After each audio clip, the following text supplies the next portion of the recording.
Well, we'd like to apologise for the noise a little bit. I'm in a public area, but it's for Wi-Fi purposes, really. But yeah, I'm here to be happy on board. My name is Raymond, and I represent for Skinny E Media, the creator, the head honcho. And here we have a friend of mine who I used to know from years back. His name is James Dennison. How do you do? How's it going, Raymond? Yeah, it's been a little while. So in this podcast, we're going to be talking about a series of questions related to mobster movies, like your Scorsese's and Tarantino's, that sort of thing. It's not going to be as long as some of the other podcasts are concerned, but it's going to be really interesting, and we're going to talk about some funny things here and there. But let's just get it on with it and start with the first question, really. What was your experience with mobster slash gangster slash mafia films since you were young up until now? My earliest memories would probably be with Jimmy Cagney films.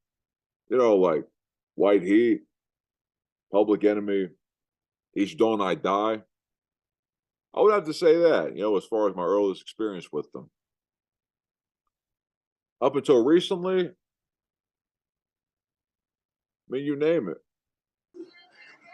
The next question is, what was the crime film that scarred or disturbed you the most?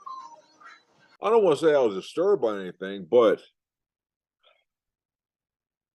I had to pick one, I'd probably go with State of Grace. State of Grace had Sean Penn, Gary Oldman, Ed Harris, Robin Wright. It was the movie based on the Westies. Irish crew out of Hell's Kitchen in New York. The Westies were known for dismemberments. Without spoiling the plot of State of Grace, there was a certain element of it that was kind of based on family betrayal. Family betrayal. The third question, as far as age ratings are concerned, like GP, GPG 13, or NC-17, what was your experience with them within this mobster genre? See? As far as I know, most of these types of movies generally tend to be R-rated, and a few times they were even threatened with an NC-17 because of the graphic content. Like Casino comes to mind, where they had to tamper with the vice sequence a little bit.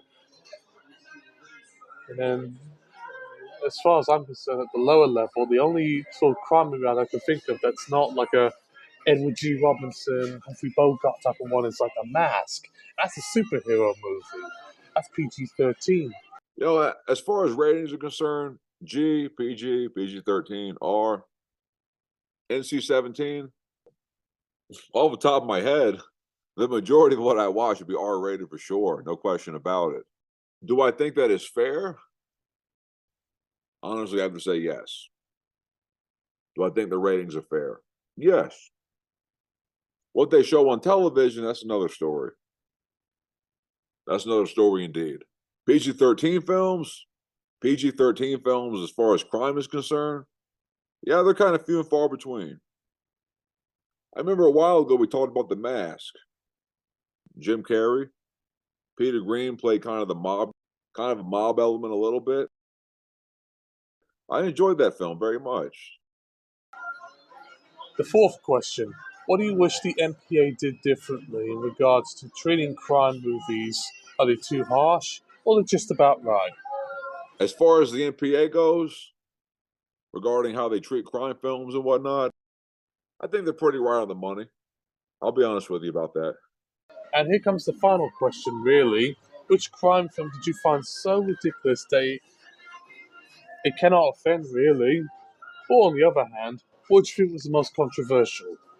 First and foremost, as a filmmaker myself, I have a lot of empathy for how hard it is to make a film. Okay? It's very difficult to make a film. There's nothing easy about it. It takes a lot of time, a lot of focus, money, energy, etc. You name it. So, out of respect for the craft and how hard it is to make a film, I don't want to throw anybody under the bus or say anything bad about another filmmaker's work, because it's, once again, very difficult to make a film. Which film was the most controversial?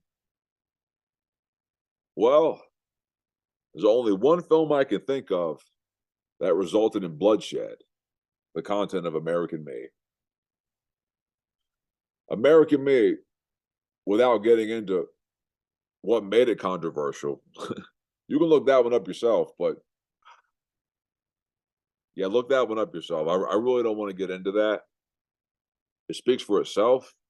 American Me offended certain members of a certain organization in which people lost their lives. Several people. I don't know the exact number, but several people lost their lives. That's all I got to say about that one, Raymond. Anyway, Raymond, it's been a little while. I'm glad we're able to, talk a little bit, and hope to do it again soon, Raymond. Pleasure, always. And the same goes for you too, there, James Dennison. We'll be hoping to have more podcasts along the way discussing about film censorship wherever we see fit.